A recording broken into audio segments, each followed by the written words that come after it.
Welcome to all. आज हम एक इंपॉर्टेंट कंसेप्ट समझने जा रहे हैं, एग्रीकल्चर इनकम। ये डेफिनेशन चैप्टर के अंदर लास्ट बट वेरी इंपॉर्टेंट है। हम जानते हैं कि हमारा देश एक कृषि प्रधान देश है और इस एग्रीकल्चर बेस्ड इकोनॉमी के अंदर एग्रीकल्चर इनकम और उसके ऊपर लगने वाले टैक्स के बारे में हम थोड़ी सी चर्चा करेंगे। एग्रीकल्चर इनकम है क्या, सबसे पहले ये जानना जरूरी है। सेक्शन 2 सबसेक्शन 1A डिफाइन करता है कि agriculture income is any rent और revenue derived from land use for agriculture purpose. इस डेफिनेशन के कंसेप्ट को समझना बहुत जरूरी है। एनी रेंट और रेवेन्यू दोनों ही चीजें इसमें कवर कर रखी है, ऐसे लैंड के ऊपर जो कि एग्रीकल्चर पर्पस के यूज में आना। इसका मतलब अगर हम नोटिस करें तो न सिर्फ किसान जो कि उस पर्टिकुलर लैंड को एग्रीकल्चर यूज के लिए ले रहा है, बल्कि एक जमींदार जो किसी सिजारी को अपना खेत किराए पे देता है, उससे उस खेत के किराए पे बदले में अपना किराया लेगा नेचुरली, और वो चीज जो है वो भी एग्रीकल्चर इनकम की क्राइटेरिया में फॉल करती है। अब यहां इनकम टैक्स एक्ट और क्लियरली डिफाइन करता है एग्रीकल्चर पर्पस के लिए 2 एक्टिविटीज और 2 ऑपरेशंस होना required. The very first one is basic operations. Basic operations की अगर हम लोग बात करें तो खेत में बीज डालने से लेकर के जब तक प्लांट स्प्राउट कम अप नहीं होता तब तक के सारे ऑपरेशन बेसिक ऑपरेशंस में काउंट किए जाते हैं। इसमें सोइंग ऑफ सीड्स आ गया, प्लगिंग आ गया, इसके अंदर हम लोग बात करें तो इरिगेशन आ गया, मैन्योरिंग खाद डालना आ गया, और अगर सब्सिक्वेंट ऑपरेशंस की बात करते हैं तो सब्सिक्वेंट ऑपरेशंस के अंदर harvesting, taking out that particular sprout और agriculture produce from the land. Agriculture income बनने के लिए दोनों क्राइटेरिया को फुलफिल होना बेहद जरूरी है। इसका मतलब अगर हम लोग देखें तो फॉरेस्ट होने वाली इनकम एग्रीकल्चर इनकम में काउंट नहीं की जाएगी, क्योंकि आपने उसके ऊपर बेसिक ऑपरेशंस परफॉर्म नहीं किए हैं। सब्सिक्वेंट ऑपरेशंस होना भी जरूरी है। अगर मैं इस बात को इस तरह से समझाऊं कि मैंने खेत पे उगा रखी है मैंने फसल, और उस खेत का यू विद फसल, with agriculture produce, with farming मैंने बेच दिया, तो दैट पर्टिकुलर इनकम जो मुझे खेत बेचने से होगी वो एग्रीकल्चर प्रोड्यूस या एग्रीकल्चर इनकम में काउंट नहीं की जाएगी। रीजन भी सब्सिक्वेंट ऑपरेशंस जो है वो परफॉर्म नहीं किए गए थे। ना अब हमारे पास में दोनों बेसिक ऑपरेशंस तो समझ में आ गए, सब्सिक्वेंट ऑपरेशन समझ में आ गए, दोनों होना जरूरी, ये बात भी समझ में आ गई। लेकिन कुछ और क्लैरिफिकेशंस जो डिपार्टमेंट के through as well as act के थ्रू हमें मिले हैं। Any activity which has been done to make agriculture produce fit for marketing shall also constitute agriculture income.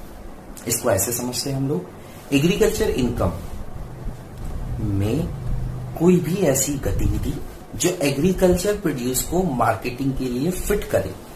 For example फसल आपने निकाल दी, लेकिन उसके अंदर तिनके थे, उसके अंदर कुछ धान के टुकड़े थे, कुछ कंकड़ थे, उसकी सफाई के लिए हम लोगों ने एक आदमी को अपॉइंट किया कि भाई बोरे में डालने से पहले तो इसको कंकड़ पत्थर अलग कर दे। उस आदमी की इनकम भी एग्रीकल्चर इनकम मानी जाएगी। एग्रीकल्चर इनकम के अंदर एक और चीज इनमें डाल रखी है, हॉर्टिकल्चर एंड फ्लोरिकल्चर। ये दोनों भी एग्रीकल्चर इनकम का पार्ट है। यानी सिर्फ धान उगाना ही नहीं, फल फूल सब्जियां अगर ये भी हम लोग उगाते हैं तो वो तीनों इनफैक्ट वो सब चीजें काउंट की जाएगी एग्रीकल्चर इनकम के अंदर। But it shall not include pisciculture, animal husbandry, poultry farms, इनको ही शामिल नहीं किया जाएगा। तो अगर आप मछली पालन कर रहे हैं, अगर आप मधुमक्खी पालन कर रहे हैं, या आप गायों को या अपने भैंसों को पाल रहे हैं, तो क्या वो इनकम एग्रीकल्चर इनकम में काउंट की जाएगी? नहीं, दैट विल बी सेपरेट। ना अब इसके अतिरिक्त और किसको शामिल किया जा सकता है? तो 2 और एग्जाम्पल हमारे सामने मौजूद है। Firstly it has been clarified, अगर नर्सरी के अंदर सैपलिंग्स जो उगा करके बेची जाती है, नर्सरी के थ्रू जो भी हम लोग इनकम प्राप्त करेंगे वो इनकम भी एग्रीकल्चर इनकम का पार्ट है। दूसरा, renting of agricultural equipment and machinery that shall be counted as agriculture income. तो ये बहुत बड़ी क्लैरिफिकेशन है, but at the same time अगर कोई प्रोड्यूसर कंपनी है, कोई एग्रीकल्चरल एक्टिविटी में लगी हुई कंपनी है, वो अपना डिविडेंड देगी क्योंकि उसकी मेन सोर्स ऑफ इनकम है एग्रीकल्चर इनकम, उसकी इनकम एग्रीकल्चर इनकम में काउंट की जाएगी, लेकिन वो जो डिविडेंड है वो लाभांश एग्रीकल्चर इनकम का पार्ट नहीं बनेगी। तो एक बहुत बड़ी चीज हमें समझ में आई कि एग्रीकल्चर इनकम किसे माना गया है। एक और कंसेप्ट है partly agriculture income. Partly agriculture income की अगर हम लोग बात करें तो देयर आर मेनी इंडस्ट्रीज जिसके अंदर जो रॉ मटेरियल है वो एग्रीकल्चर प्रोड्यूस के थ्रू आता है। फॉर एग्जाम्पल शुगर केन, गन्ना बोया, उसके थ्रू शुगर मिल्स चल रही है। इन दैट पर्टिकुलर केस हमारे पास में दो बेटर टू से कैटेगरीज ऑफ इंडस्ट्री है। वन, जिसके बारे में ऑलरेडी क्लैरिफिकेशंस दे रखा है, जिसमें परसेंटेज डिसाइडेड है, और सेकंड कैटेगरी जिसके अंदर परसेंटेज डिसाइडेड नहीं है कि कितनी इनकम एग्रीकल्चर इनकम मानी जाएगी और कितनी बिजनेस इनकम मानी जाएगी। ये कैप्टिव कंजम्पशन का मैटर। नाउ पॉइंट इज, मैं बात करना चाहूंगा सबसे पहले परसेंटेज बेस्ड कैटेगराइजेशन की। T, rubber, coffee.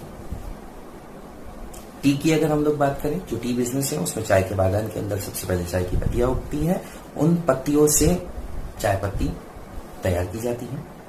Now the point is that कि यार वो पर्टिकुलर चाय पत्ती जो उगाई गई है या उसके पर्टिकुलर कंजम्पशन से जो चाय पत्ती हमें बेची जा रही है, तो टोटल इनकम जो आपको हो रही है उसका 60% एग्रीकल्चर इनकम माना जाएगा और 40% बिजनेस इनकम माना जाएगा। देन अगेन अगर हम बात करते हैं रबर की, तो रबर के केस में पेड़ों के ऊपर रबर निकाली जाती है, natural rubber we are talking about, और फिर उन रबर को प्रोसेस करके हम लोगों को बेचा जाता है डिफरेंट फॉर्म के अंदर।